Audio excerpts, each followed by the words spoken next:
guys, so today I think that we need to talk about the importance of reading books that challenge us, especially those with characters that are really difficult to understand and relate to and are frankly just really unlikable characters. I think that we as a society have sort of gone in the direction that we need instant gratification when we're reading, and we need to be hooked by the story and the writing, and we need to have a character that we love and we trust and that are heroic. And sure, sometimes they may have some struggles and they may have some difficulties, but overall they're very reliable for us and we can count on them to lead us through the charge.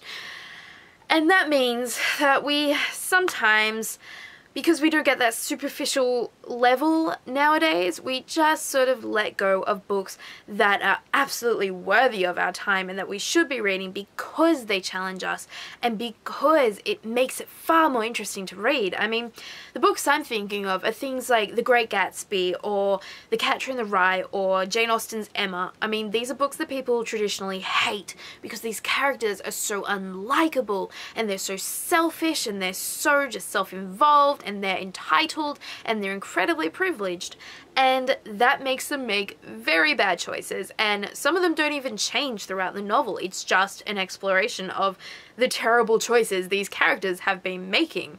And it's an incredibly frustrating thing to read, and yet that's what makes them so interesting. They're not there to be liked, they're there to get your interest, and that's the best thing about them. I mean, the reason that we read Gatsby and we look at Daisy is because she is selfish and she allows other people to take the blame for things she's done, and she's fickle, and yet these are things that we ourselves are like, and it's a reflection of ourselves, and it's hard for us to see, and yet it's very good for us to be able to expand our worldview.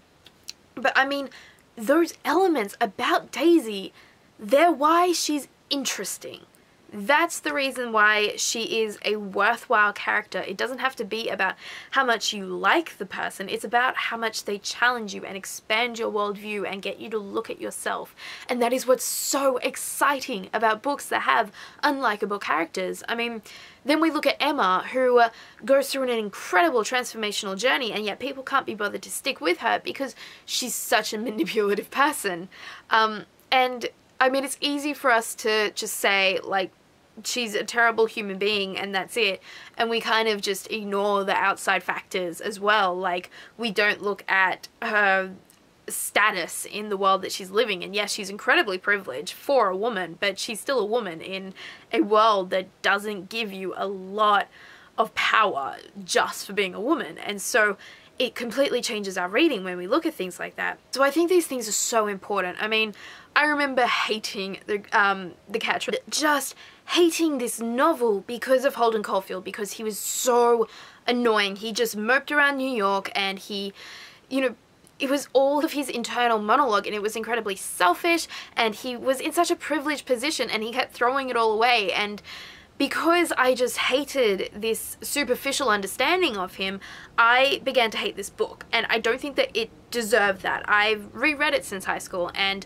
I have watched people who actually love this book. I've watched videos about them and I've read their opinions, and in doing that, it completely shaped how I understood it, and I appreciated it so much more once I began to understand the themes and the subtleties and the purpose of Holden and how much other people related to him because of this selfishness that was in him. Because, I mean, he was a teenager. We all go through these moments when we're teenagers where we have some very bad qualities, and that is the purpose of having unlikable characters, because they reveal what is in ourselves, and those are the things that innately challenge us and that are difficult to read about because they actually touch on something that's hard to understand but is really there, and it's something that's so innately present in our lives. That's why I think these books are just so worthwhile, and why we should be valuing them a lot more, especially under circumstances where we have the opportunity to talk about them and discuss them and be able to grow from other people and their reading of the novel. Anyway, so that is my giant rant for today about books. I hope that you found this worthwhile, And if you enjoyed this video, please leave a comment down below and let me know whether you agree with me that unlikable characters are worthwhile in reading, and who is your favorite or least favorite unlikable character to read about. Anyway, thank you guys so much for watching, and I will see you later. Bye!